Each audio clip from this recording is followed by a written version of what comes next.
এখন আমরা কি করি? ইন্টারনেট দেখে শিখি। কি দেখে শিখি?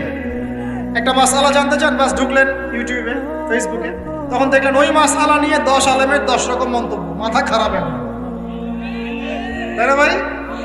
তারপরে দেখেন যে অমুক যা বললো তমুকের বিরুদ্ধে।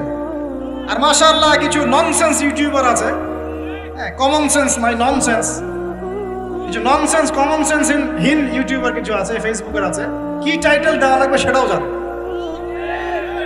অমুক তমুককে ধুয়ে দিল, মানে ওয়াশিং মেশিন, ডিটারজেন্ট পাউডার, অমুক তমুককে ধুয়ে দিল, তমুককে আবার যে ওয়াশ করলেন তমুক, অমুককে এই করলেন, বাপরে, মানে কি একটা অবস্থা।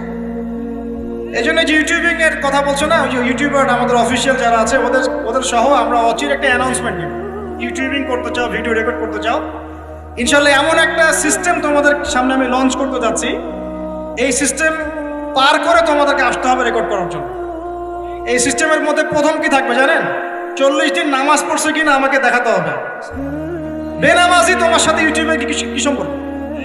তোমার সাথে দিন প্রতিষ্ঠার কি সম্পর্ক? দিন কায়েমের কি সম্পর্ক? তোমার দ্বারা দিনের কোনো কাজ নাই। 40 দিন নামাজের রিপোর্ট পেশ করবা যে নামাজ পড়ছি ভাই 40 দিন। আগে হবে রিটেন পরীক্ষা, লিখিত পরীক্ষার মধ্যে আমি 6টা সাবজেক্ট ফিক্স করছি। 1 নম্বর কোরআন, 2 নম্বর হাদিস, সহজ, বেশি কঠিন না, প্রাইমারি জিনিস। 3 নম্বর সিরাত, নবীর জীবনী।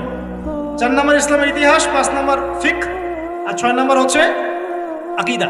এই 6টা বিষয়ের কিছু কিতাব আছে, বেসিক কিতাবগুলো দিয়ে দেওয়া হবে, বাসায় পড়াশোনা করবো, করে 1 মাস 2 মাস পরে পরীক্ষা দেবে। আগে দেখবো জ্ঞানের কি অবস্থা। ওই যে নেতৃত্ব দেওয়ার কয়টা গুণা বলে বলেন? একটা লাগবে ইলম, একটা জিসম। দিনের যে কাজ করবে, দিন বুঝে কিনা এটা তো আমাকে দেখতে হবে, ও দিনের জ্ঞান আছে কিনা এটা তো আমাকে বুঝতে হবে, দিন আমল করে কিনা আমাকে তো জানতে হবে। নামাজও পড়ে না, দিনের জ্ঞানও নাই, ওকে তো রেকর্ড করতে দিলে মাথা খারাপ হবে।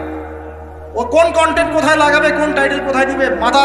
আর এটা তো মিডিয়ার যুগ, মানুষ তিলকে তাল বানা রেখে দেবে। যদি বলি এখন যে মাশাআল্লাহ আমরা একটা জান্নাতি পরিবেশে বসে আছি, দেখবেন কিছু বলদ বলে ফেলবে কালকে সাতক্ষীরার মাটিকে জান্নাতের সাথে তুলনা করলে আবু তহা। কথা বুঝতে পারেন না? এই হলো অবস্থা। ইন্টেলেকচুয়াল অবস্থা আমাকে জানতে হবে তো। আগে রিটেন পরীক্ষা দিবে, তারপর ভাইবার পরে আমরা কিছু ক্রাইটেরিয়া দিব। এই রুলস এবং রেগুলেশনস মেনটেন করে করতে পারলে করবে, আদারওয়াইজ না। শোনেন, দুষ্ট গরুর চেয়ে শূন্য গোয়াল অনেক ভালো। আর এই জিনিসগুলো আমি প্রথমে এত কঠোর ছিলাম। বিগত 2-3 বছর এই সারা দেশ ঘুরে আমার যে তিক্ত অভিজ্ঞতাগুলো হয়েছে, এগুলো আমাকে এভাবে ভাবতে বাধ্য করেছে। এখন মনে করি এগুলো আল্লাহর পক্ষ থেকে কল্যাণই ছিল, আলহামদুলিল্লাহ। অভিজ্ঞতাগুলো না হলে এগুলো শিখতে পারতাম না। সুবহানাল্লাহ। আর বলতে যাচ্ছি না, ভিতরে অনেক কিছু আছে, পরে চায়ের কাপে আলোচনা হবে ইনশাআল্লাহ, ঠিক আছে? আচ্ছা, বাদ দেন। এখন